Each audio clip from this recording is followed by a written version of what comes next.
In normal life, people are told enough all the time. Enough video games, say the parents to the kids. Enough sports, says the wife to her husband. But does anyone ever say enough to the politicians who spend your money? This amendment will increase the amount of money. Here's where serious money is wasted. The legislation that we are considering today contains in it $45 billion. I'd say they spend like drunken sailors, except sailors spend their own money. Those opposed, no. The ayes appear to have it. Congressmen often spend your money on pet projects for their state. The president complained that they sneak the pork through. Like swimming pools in here. And $1 million for high-tech gear like this that looks for aliens. Not illegal aliens, but extraterrestrials. A congressman slipped it into this year's defense bill, and Congress won't even say who it was. The time has come to end this practice. But who in Congress really wants to end it? After all, you can get reelected by spending other Americans' money on people in your state. Well, at least one senator is saying enough to that. The oath that we take has no mention of our state. Tom Coburn, Republican from Oklahoma. The oath we take is to defend the Constitution and do what is in the best interest of the country as a whole. On this day, he was trying to stop Congress from spending $500,000 on this sculpture park in Washington state. And we're going to take money from housing and urban development, and we're going to build a sculpture park.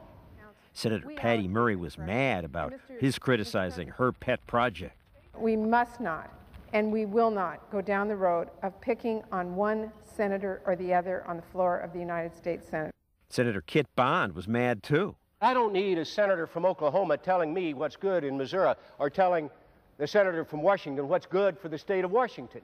If they start stripping out this project, Senator Bond and I are likely to be taking a long, serious look at their projects. As the old saying goes, what is good for the goose is good for the gander. Your project may be next. Have you or any of your staff ever received a request from me for any earmark or any project whatsoever? I have the no answer knowledge. to that is no. All right. Coburn is an unusual politician. He doesn't ask for pork for his state, and he fights others' pork, even his own party's.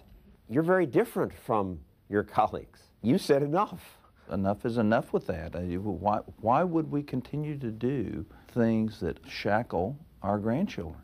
Because, say these congressmen, these are useful things. We're building infrastructure in my district. If you're building infrastructure and you're stealing it from your grandchildren, how is that moral?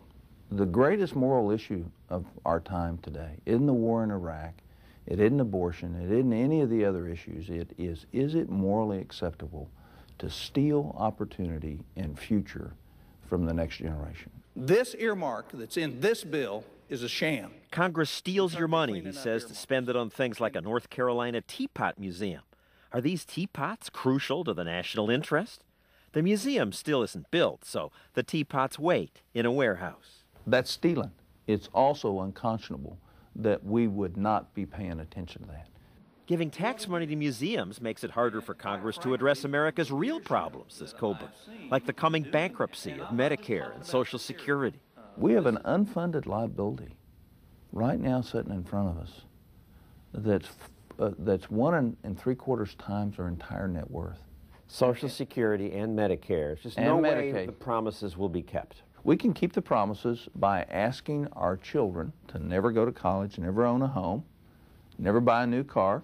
And I'd urge my friend from Oklahoma to reconsider this. Coburn's biggest fight was probably with Alaska's Senator Ted Stevens. I'll resign from this body.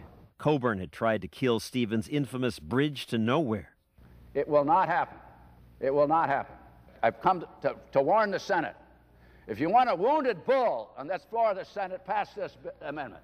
Senator Ted Stevens said, if you do this, you'll have to carry me out of here on a stretcher. They're offended. I'm not a very good politician because I'm obviously irritating a whole lot of people. Saying, stop. Stop and think. Are you on a schedule? Maybe Coburn's willing to rock the boat because he's not a professional politician. He's an obstetrician who goes home every weekend to see patients. I'm Tom Coburn. Over the last 10 years, I've delivered almost 3,000 Oklahoma babies. When Coburn entered politics, he promised to be a citizen legislator. He'd serve a few years and then return to private life, like Abraham Lincoln did. Before he became president, Lincoln served just one term in Congress, saying the biggest threat to America will come from the voracious desire for office. I need to look at that bill to see. Coburn doesn't have the voracious desire, and unlike about half the congressmen who promised to limit their terms, Coburn kept his promise. He served 3 terms and then returned to private life. After delivering several hundred more babies, he ran again for a different job. He was elected senator. This is a victory for our children. And now in Washington, they call him Dr. No. I will do what is necessary to do. Dr. No often loses these battles. He couldn't kill the bridge to nowhere. But lately he's been winning more. Congress has gotten rid of about $16 billion worth of earmarks. So you won. We're winning. And now he and Senator Barack Obama are creating a website where by February, for the first time, anyone can see how politicians spend your money. Maybe once we can see what they're up to, they'll be less likely to spend it looking for extraterrestrials.